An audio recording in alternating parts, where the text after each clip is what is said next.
this video?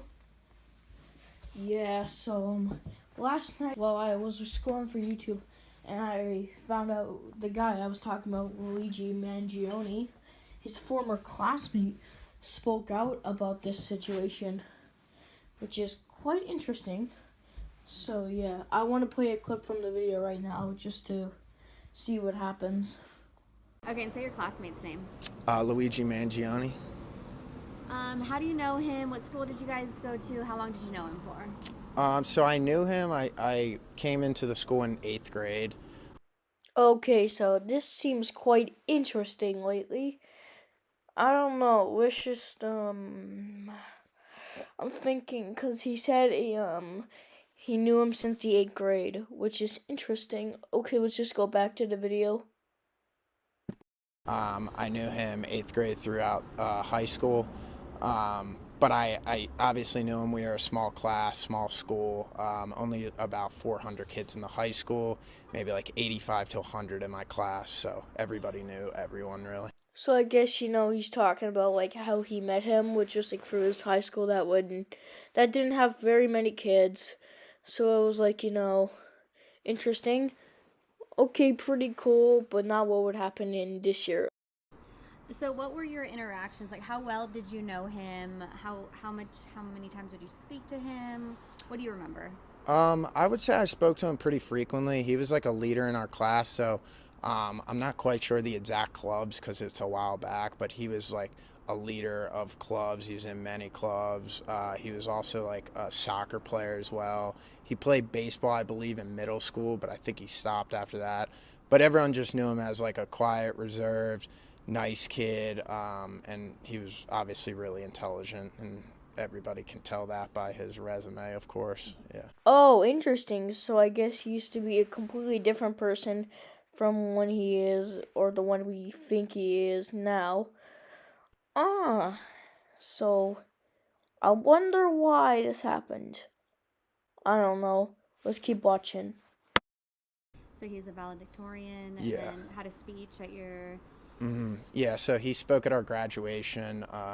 Every year they have like somebody who's, exceeds academically and in and out of the classroom, and they have them speak in front of our high school. And it's weird saying it, but yeah, he was that person that we chose to speak, so yeah. Okay, so you've been following this case pretty closely. When you saw the photo with him wearing his mask, what were your thoughts? My first thoughts, well, I've had like a history just following like high profile cases. It was just interesting to me personally. When I saw the photo, like I thought it was like a 35-year-old guy. It was like he's a good looking dude, like sharp jawline kind of thing. But I had no hindrance that it was him. I mean, in the back of my mind, I was like, I feel like that face is familiar, but it was like subconsciously, not really like on the forefront. So when did you find out, and what's your reaction to it? So when I found out, I had like 25, 30 text messages from all different people from I'm from Baltimore, obviously, where we went to school together. And everybody that I know from Baltimore is reaching out to me like, did you know this guy? Did you go to school with him? He graduated in the same class as you. And of course I, replied to all of them after a while and said, yeah. So my initial reactions were just shock, surprise, and I just would never expect someone who went to our school to, be involved in this. So it was just shock, really. I'm still shocked. Okay, so I guess it was shocking to find out that he was a smart, intelligent man at one point, and now he just became a different person. And he first thought it was someone else, but like, can you believe that? Like, I would be shocked if that was me thinking that killer is a 35-year-old man, and it turns out he went to my school and I knew him. Like, that'd be crazy. Like, let's just get back to the video. What year did you graduate? 2016. Okay, from 2016 until now, have you spoken to him at all, or seen anything on Facebook? Are you friends with him on Facebook? Or? I followed him on Instagram. I think we went back and forth here and there, just touching base with each other. I hadn't spoke to him in maybe 4 years prior to this, though. Recently, like when we went right out of high school, we would check up on each other here and there. But I do know that a lot of people that I went to high school with that were a little bit closer to him said they lost contact with him about like a year and a half ago. So. Is there anything else you'd like to add? No, just praying for the, family, of course, and Gilman community, my high school, and just Stanford and Penn community as well. I pray for them. I hope this doesn't have a negative perception on them.